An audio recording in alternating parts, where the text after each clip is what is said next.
오는 10일이면 윤석열 대통령 당선자의 시간이 중반점을 맞는다. 당선을 확정지은 지 한 달, 다음 달 10일 취임식까지 남은 시간도 딱 한 달이다. 지난달 10일 새벽 4시께 당선을 확정지은 그가 내놓은 일성은 헌법 정신과 의회를 존중하고 야당과 협치하면서 국민을 잘 모시도록 하겠다는 것이었다. 약속은 얼마나 지켜지고 있을까? 아쉽게도 지난 한 달간 소통과 통합, 협치의 모습은 보이지 않았다는 평가가 잇따른다. 소통하겠다 첫 약속, 결단 중요 집무실 이전 밀어붙여.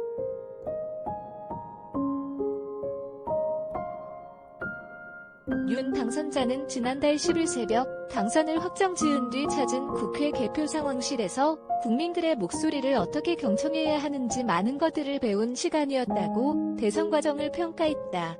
같은 날 당선 인사 기자회견에서도 의회와 소통하겠다. 국정 현안을 놓고 국민들과 진솔하게 소통하겠다며 소통을 거듭 강조했다.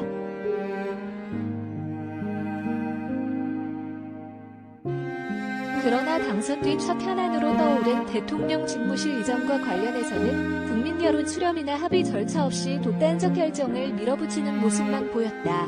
그는 지난달 20일 대통령 집무실 이전과 관련해 직접 기자회견을 열어 결단하지 않으면 제왕적 대통령제에서 벗어나기 어렵다고 말했다.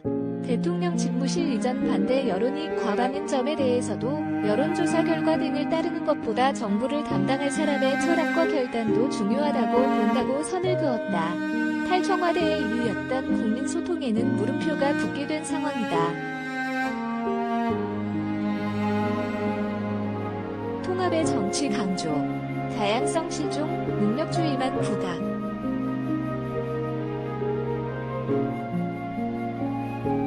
윤 당선자는 자신의 당선 이후로 통합의 정치를 하라는 국민의 간절한 호소, 지난달 10일 기자회견을 꼽았다. 그는 이 자리에서 통합과 번영의 시대를 열겠다고도 약속했다.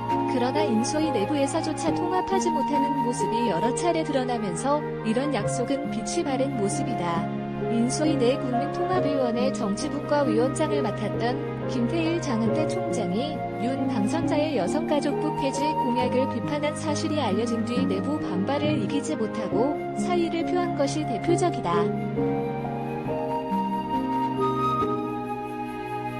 곧 발표할 초대의 내각 탄원편만으로도 여성과 청년 등 다양성이 실종되고 능력주의만 부각되고 있다는 비판이 나온다.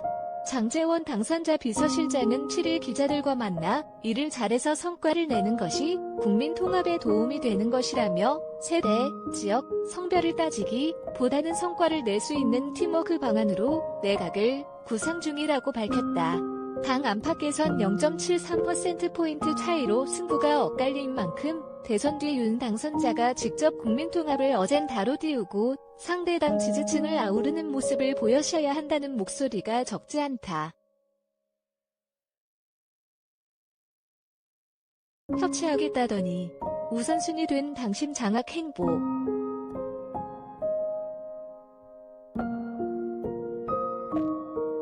정권 출범 뒤 여소야대 국면을 돌파해야 하는 과제를 안게 된 윤 당선자지만 지난 한 달간 이를 돌파하려는 노력을 찾아보기도 어려웠다. 야당과 협치하겠다는 약속을 뒷받침하는 행보가 없었다는 게 중론이다.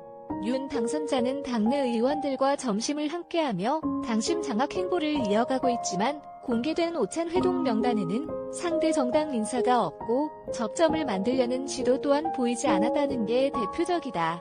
윤핵관, 윤석열 핵심 관계자들이 잇따라 당내, 지방선거 후보로 등장하며 윤심을 앞세웠고 윤 당선자가 당내 의원들과 만나는 자리마다 지방선거 승리를 위한 적극적 행보를 주문했다는 사실이 알려지면서 여전히 상대 정당을 협치의 대상이 아닌 대결 상대로 보고 있다는 해석이 나온다. 최창렬 용인대 교수, 교양학부는 지방선거가 다가오면서 대선 구도가 연장된 모습이 형성되다 보니 여야 간 협치를 기대하기 어려운 것이 사실이라며 신구 권력 사이 갈등이 노출된 것도 이런 구도 형성에 영향을 끼쳤다고 짚었다.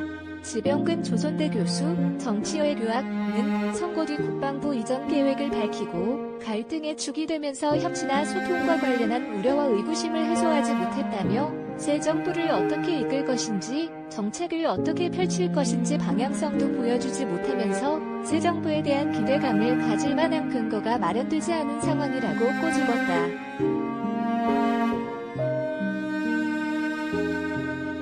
한겨레 김민아 기자 민어@co.kr